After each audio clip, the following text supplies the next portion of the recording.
Thank you, Honorable Speaker.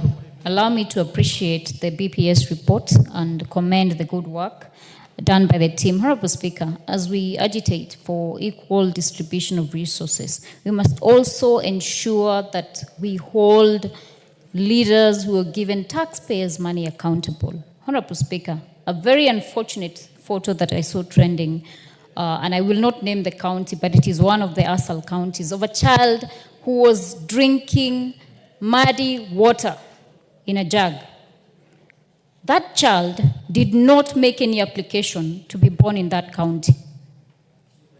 As a child who was born in Kirinyaga County, a child born in Kisumu.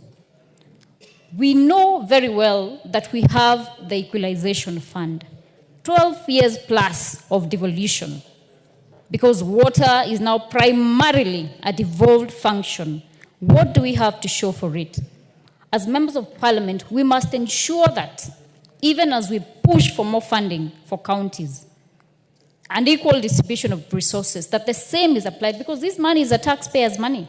There is no single member of Parliament or elected leader who spends their own funds to do or rather engage in development agenda for their respective constituencies or counties. Honorable Speaker, this House must also be accountable and must not absolve itself of accountability in regard to the distribution of the national budget.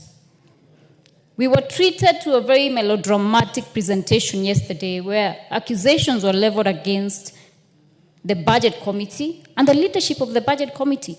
But we all sit as members of Parliament and we are able to authenticate and even question and query the budget statements that are passed on the floor of this House.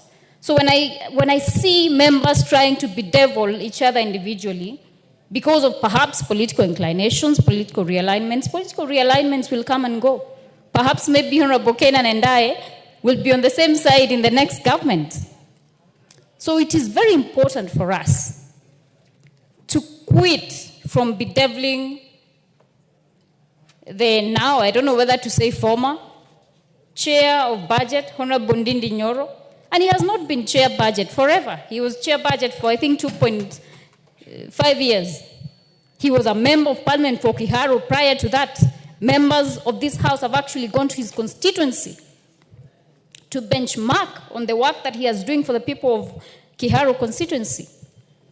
And it is the duty of every member of Parliament to sit here when proceedings are going on, when the national cake is being shared, to ensure that the people they represent on this floor get what they are owed by the government, because we are all taxpayers, Honorable Speaker. And we must also ensure that when the President is making declarations, they are declarations that will actually impact on the Kenyan people. I saw a request apparently for a machine that will be making 1 million chapatis a day. We must be able, as members of Parliament, to differentiate rhetoric from the needs of the Kenyan people. Because at the end of the day, in 2027, we will be held accountable by the people who elected us here. So even as we have all these other overriding interests and party positions and whatnot, let us think about the Kenyan people. What do we need to match so that they can feel that they are equally represented? I also want to appreciate the recent amendments on the public audit finance, because I have seen an allocation to the Committee on Security, and I have seen that there's a 32 billion that will be allocated to NIS for covert operations. All these monies must be accounted for, and they must be channeled in a manner that will benefit the Mama Mboga in Turkana, Mama Mboga in Kirinyaga, Kisumu, and all other areas and corners of this great nation. Thank you, Honorable Speaker. Is the Honorable Susan Kiamba in the House? Susan? The Honorable Rachel Nyamai? No. Then I'll go for Madame Barto, followed by Honorable Kenan.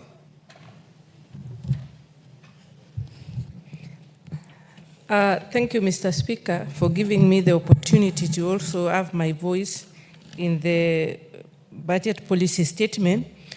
And I want to congratulate the Liaison Committee for putting their heads together and coming up with a document which is going to serve the people of Kenya. Mr. Speaker, this policy statement covers all the institutions who submitted their statements and culminated to the compilation by the Liaison Committee.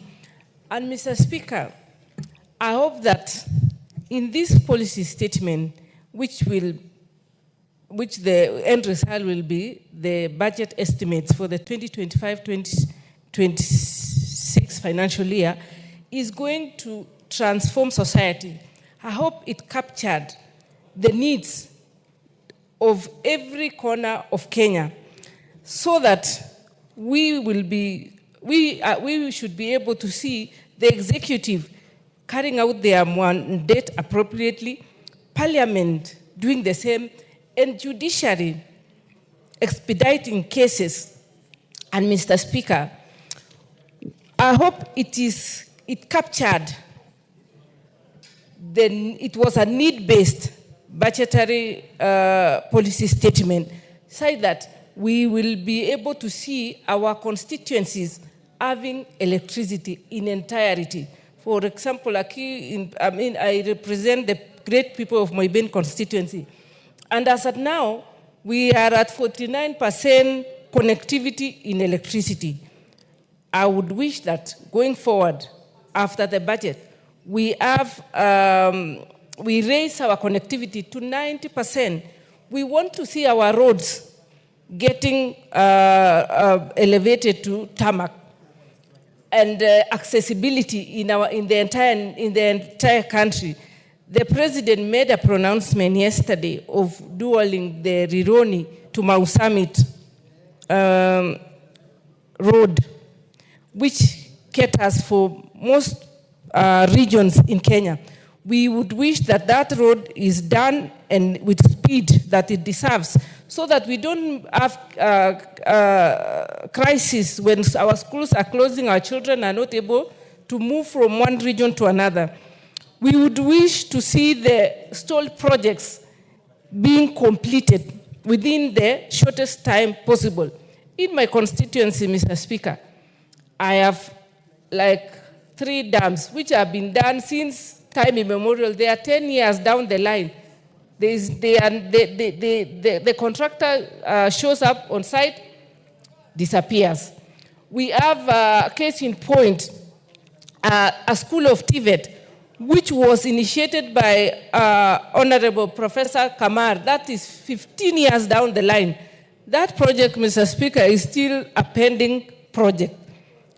I wish that with the passing of this budget policy statement and with the culmination of the main budget, let us have all the projects which are stalled. I was just giving a case of Moiben constituency because that is where I represent. But I know in the entire nation, we have so many other constituencies where they have such kind of projects. Our education system has just gone a transformation. We hope that we will not be going forward after the budget has been done.